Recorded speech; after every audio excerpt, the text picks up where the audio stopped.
Hello children, today we will discuss the second part of the chapter protecting plants and animals. So far we have discussed about plants, animals, then classification of animals, then we discussed about food chain and the dependence of plants on animals and the dependence of animals on plants. Today we will discuss about the interdependence in the environment, about the components of environment and how the human activities are disturbing the environment and what we can do to create the balance in environment. Let's get started. Now we're talking about environment. So let us first understand what is the meaning of this term. Environment, it refers to all the living and the non-living things which are occurring naturally. For example, in living things, we can consider the plants, animals, and in non-living things, we can consider the air, sunlight, water, and so many other things. Now, what is a habitat? Habitat is like a home or a place where an animal or a person lives and grows. Like the habitat of monkey is forest. Nowadays, they travel to the places from one place to another, but usually their habitat is forest only. Similarly, the habitat of cactus is desert. The habitat of polar bears is poles. So now what is habitat? In this way, what we can see that it is a place where a person or an animal lives. Like polar bears, they have adapted themselves to live in poles.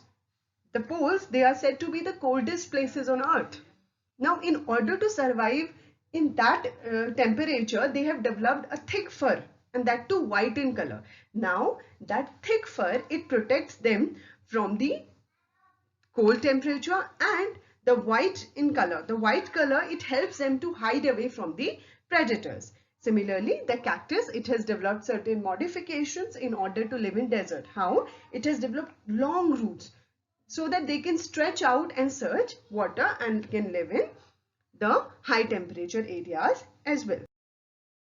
Now the environment, the components of environment, they are two in number, the biotic components and the abiotic components.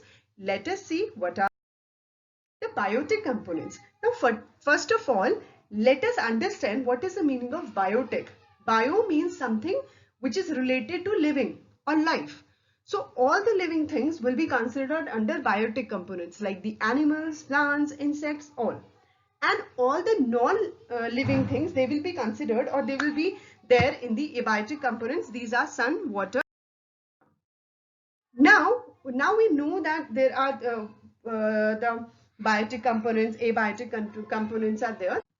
Now the forest, the protection of forest, why it is required. Now let us first understand what forests are, what is their importance. The forests, these are a natural home to birds, insects, wild animals. They are of importance to these as well as for us. How? Because they help to keep the environment clean, right? We depend on forests for so many things like for fruits, for timber, for leaf, for medicines. And the human beings, what are they doing? We are cutting down forest at a very fast rate, which is known as deforestation. The trees, they are of very much importance to us. Why? Because they release the oxygen during the process of photosynthesis. So now we know that how much important are the forests for us. So what is the need of the hour? The need of the hour is to protect these forests from this massive cutting. So for this, what are the different initiatives are being taken either by people or by the government. Like in some places, Van Mahotsavs are being celebrated. You must have also seen that there are many drives which are organized in our school as well that like plant trees, and in that we let you understand the importance of trees and what is the importance of planting a tree at your birthday or at any other special occasion. Now, Van Mahotsavs are like these only. These are held at various places where the trees are planted at the beginning of the rainy season. And apart from these, many national parks and sanctuaries are also being created by the government in order to protect the forest. In 1973, uh, a scheme or a movement was started in which is known as Chipko movement. It was initiated by Sundarlal Bahut. Now we had a term called natural parks and wildlife sanctuaries. Let us understand this. These are the protected areas These are declared protected areas by the government, and the main objective behind it is to protect the forest. Now, if we protect the forest, then it means we are maintaining ecological balance in our earth. Now, the cutting of trees and poaching, it is not allowed or is strictly prohibited in these areas. In total, we are having 103 national parks and 544 wildlife sanctuaries in India.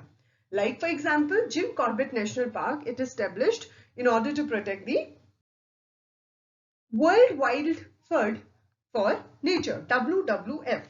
So what is it? It is an international organization that works to create awareness and protect wildlife. It was set up to stop the degradation of the plants and animals, and or in other way we can say the planet's natural environment, and in order to build a future in which the humans, they live in harmony with the nature. Now, how can we live in harmony with the nature? By conserving the natural biological diversity. What is the meaning of conserving? Conserving means protecting or preventing the excessive wastage or loss, ensuring the use of renewable sources of energy. Like renewable sources of energy, in this what is in there, solar energy is there, and also promoting the reduction of pollution and wasteful consumption. We must should not create waste in our areas, and we must not lead to the increasement of pollution. That's all for the day, children. Thank you. Have a very good day ahead.